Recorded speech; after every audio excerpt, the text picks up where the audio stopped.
शेयरों का प्रदर्शन आज फिर वैसा ही रहा जैसा लगभग कल था। आज फिर दो कंपनियों में लोअर सर्किट लगा। लोअर सर्किट लगने वाली कंपनियां थी अदानी टोटल 5% का लोअर सर्किट के बाद 973 रुपए का भाव, और अदानी ट्रांसमिशन 5% का लोअर सर्किट लगने के बाद 919 रुपए का भाव। दो कंपनियां अपर सर्किट में भी थी, अदानी पावर 5% अपर सर्किट 155 रुपए के करीब शेयर, और अदानी विलमेर 5% का अपर सर्किट 437 रुपए का शेयर। इनके इतर अगर देखें तो अंबुजा सीमेंट करीब 2% मजबूत था, लेकिन हाँ अदानी एंटरप्राइजेज जो लगातार नतीजों के बाद तेज बना हुआ था वो आज करीब 4.25% से ज्यादा टूट गया।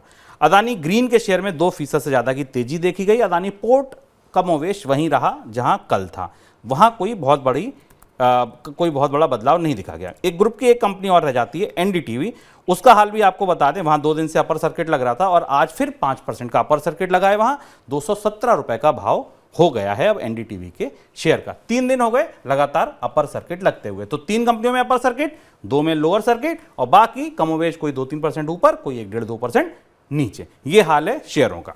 अब आते हैं खबरों से, तो आज खबरें 3 हैं। एक खबर आई सुप्रीम कोर्ट से। कल हमने आपको बताया था मनी सेंट्रल में कि सुप्रीम कोर्ट में सरकार ने अपना जवाब दाखिल कर दिया है। उस जवाब से सुप्रीम कोर्ट बहुत खुश नजर नहीं आया है। क्या कहा है सुप्रीम कोर्ट ने, ये अंशुमान जी से पूछेंगे। उससे पहले जो समूह की तरफ से खबरें हैं वो 2 तरीके की खबरें हैं। एक खबरें हैं कर्ज उतारने से जुड़ी, जैसा मैंने आपको बताया था कि कंपनी की अब पूरी कोशिश ये है। कल अंशुमान जी ने कहा था अदानी समूह को एक ऐसा व्यक्ति मान सकते हैं जो पहाड़ पे चढ़ रहा है और जिसके सर पर बहुत सारा बोझ रखा है, वो बोझ ही कर्ज है। तो अब अगर तेजी से चढ़ना है तो आपको बोझ कम करना पड़ेगा। तो कर्ज उतारने की कोशिशें कई मोर्चों पर चल रही हैं। और दूसरी खबरें हैं परियोजनाओं को रोकने पे, उन पे अंकुश लगाने की। सबसे पहले बात करते हैं कर्ज उतारने की। सर, कर्ज उतारने से की कोशिशों से जुड़ी, उसकी कवायद से जुड़ी आज कौन सी खबरें थी? 2 बड़े घटनाक्रम आज हमारे सामने आए कर्ज को लेकर अडानी समूह के। अडानी समूह की 2 कंपनियां, अडानी एंटरप्राइजेज और Adani ports and special economic zones, इनके करीब 50 बिलियन रुपीस के करीब $605 मिलियन के कॉमर्शियल पेपर्स मार्च में मैच्योर होने हैं। आंकड़े ये थे कि अडानी समूह इस बात के लिए बाध्य हुआ है कि उनका एडवांस में पेमेंट करें। और आप इसमें जब इन खबरों के भीतर उतरते हैं ना शुभम, को पता चलता है कि अडानी समूह ने पिछले 2 साल के भीतर जितने भी कर्ज के विकल्प उपलब्ध थे, commercial paper, bonds, short term bonds, stocks के बदले कर्ज, जितने भी तरीके हो सकते थे कर्ज के, उनका सबका इस्तेमाल किया था और इसलिए वो कर्ज का पहाड़ सामने खड़ा हुआ था। तो पहली कोशिश ये है कि कॉमर्शियल पेपर्स के कर्ज जो तत्काल मैच्योर हो रहे हैं उनको वापस किया जाए, इसकी तैयारी शुरू हो रही है। दूसरी जो खबर वो महत्वपूर्ण है वो ये कि आज अडानी समूह के अंतर्राष्ट्रीय बाजारों से पता चला कि अडानी समूह के बॉन्ड्स में थोड़ी सक्रियता देखी गई, क्योंकि अडानी समूह की तरफ से निवेशकों को यह कहा गया कि वो प्राइवेट प्लेसमेंट के जरिए, प्राइवेट पूंजी जुटाकर, कॉमर्शियल पेपर के जरिए दूसरी तरह से पूंजी जुटाकर बॉन्ड्स का भुगतान भी करेगा। जो 2024 के जून में अडानी ग्रीन एनर्जी का, खासतौर से 2024 के जून के एंड में अडानी ग्रीन एनर्जी का एक बॉन्ड आने वाला है। और हम आपसे कहेंगे कि ध्यान रखेंगे जून में अडानी ग्रीन एनर्जी के बॉन्ड की रिपेमेंट पर काफ़ी कुछ निर्भर करेगा। बाजार का मिजाज ये एक महत्वपूर्ण ट्रिगर हो सकता है अडानी समूह के भविष्य में, उसकी रेटिंग और साख को लेकर। तो ये दूसरी बड़ी खबर थी जो अडानी समूह के कर्ज को लेकर आई। और तीसरी महत्वपूर्ण खबर यह थी कि अडानी समूह की तरफ से जो short term commercial paper loan थे, इसके लिए कुछ प्राइवेट फाइनेंसर से भी बात की गई है कि कहीं से अगर कुछ संसाधनों की व्यवस्था हो सके तो अडानी समूह अपना कर्ज चुका सके।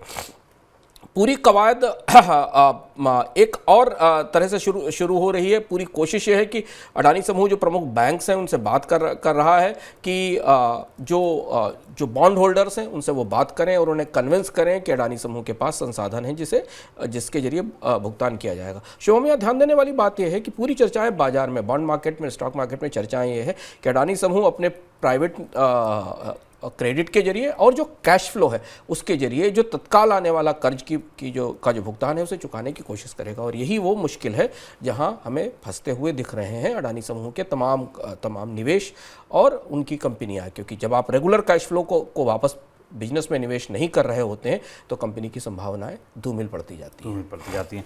अब क्योंकि कंपनी का जोर कर्ज अदायगी पर ज्यादा है तो इसके लिए कंपनी की तरफ से कारोबार पर खर्च रोके भी जा रहे हैं। खबर यह है कि अदानी एंटरप्राइजेज अपने नए रोड प्रोजेक्ट पर पूंजीगत खर्च को फिलहाल फ्रीज कर देगा। क्या मायने हैं सर समूह के लिए इसके?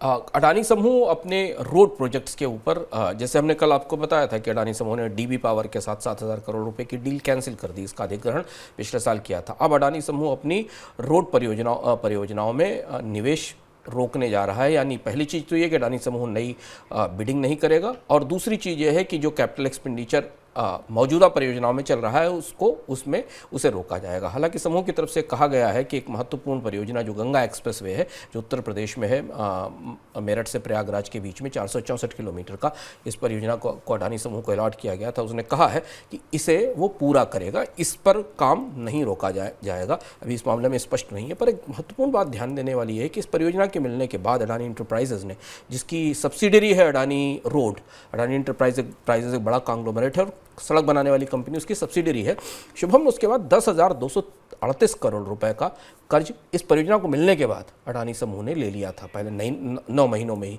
ही। अब वो कर्ज 10,238 करोड़ रुपए का प्रोजेक्ट रोड के लिए, जिसमें कि हमेशा रिटर्न्स लंबे समय में आते हैं, सड़कें लंबे समय में फ़ायदा देती हैं, उस कर्ज को लेकर अडानी समूह क्या करेगा ये पता नहीं है। लेकिन रोड परियोजनाओं में बिजली के बाद दूसरी महत्वपूर्ण हिस्सा है जहां पर अडानी समूह अपने कदम रोक रहा है, नई परियोजनाओं के लिए बिड नहीं करेगा और मौजूदा परियोजनाओं में कैपेक्स को, पूंजी खर्च को कम करेगा। और यही वो रास्ता है जिसके जरिए पैसे बचाकर ये जो सर पर खड़े हुए बॉन्ड और कमर्शियल पेपर वसूलने वाले लोग हैं उन्हें पैसा दिया जा सकता है। ये बड़ी मुश्किल भरी, उलझन भरी जद्दोजहद होती किसी कंपनी के लिए जब इतने ह्यूज कर्ज में बैठी हो और कर्ज का पहिया तो घूम ही रहा है। अगर आप अडानी समूह को किसी घड़ी की दुकान समझें तो इतने सारी घड़ियां लगी हैं कर्ज की उस दुकान में, और हर घड़ी में एक मीटर घूम रहा है। कोई कर्ज आपको मार्च में चुकाना है, कोई कर्ज आपको जून में चुकाना है, कोई कर्ज दिसंबर में चुकाना है, कोई कर्ज अगले साल चुकाना है। तो सारा जो मीटर घूम रहा है कर्ज का, उसे अलग अलग समय पर ढूंढना, उसको अलग अलग समय पर चुकाना, और उसी की जद्दोजहद अब हमें अडानी समूह में दिखाई दे रही है। अब चलते हैं सुप्रीम कोर्ट। सुप्रीम कोर्ट की खबर तो आपको बताते हैं, लेकिन आज झटपट भी सुनना मत भूलिएगा, क्योंकि झटपट में भी बहुत सारी अहम खबरें हैं। सर, सुप्रीम कोर्ट में कल सरकार ने बंद लिफाफे में अपना जवाब दे दिया था, वो जवाब पढ़ा सुप्रीम कोर्ट ने? हाँ, और ये बड़ा घटनाक्रम है, ये तात्कालिक तौर पर अभी तुरंत आया घटनाक्रम है, जिससे सरकार को थोड़ी असुविधा हो सकती है। सुप्रीम कोर्ट में सरकार ने बंद लिफाफे में अपना जवाब और हलफनामा दिया था। आपको याद होगा कि सुप्रीम कोर्ट में सरकार के सॉलिसिटर जनरल ने कहा था कि अडानी समूह के शेयरों में गिरावट, बाजार में निवेशकों को हुए नुकसान और रेगुलेटरी मैकेनिज्म को लेकर जो सवाल उठाए गए उनकी जांच के लिए एक विशेषज्ञ समिति बनाई जाएगी, पर उस विशेषज्ञ समिति की जानकारी सार्वजनिक नहीं की जाएगी क्योंकि इसका असर बाजार में निवेशकों के भरोसे पर, विश्वास पर पड़ेगा। सुप्रीम कोर्ट ने इस तर्क को नहीं माना है।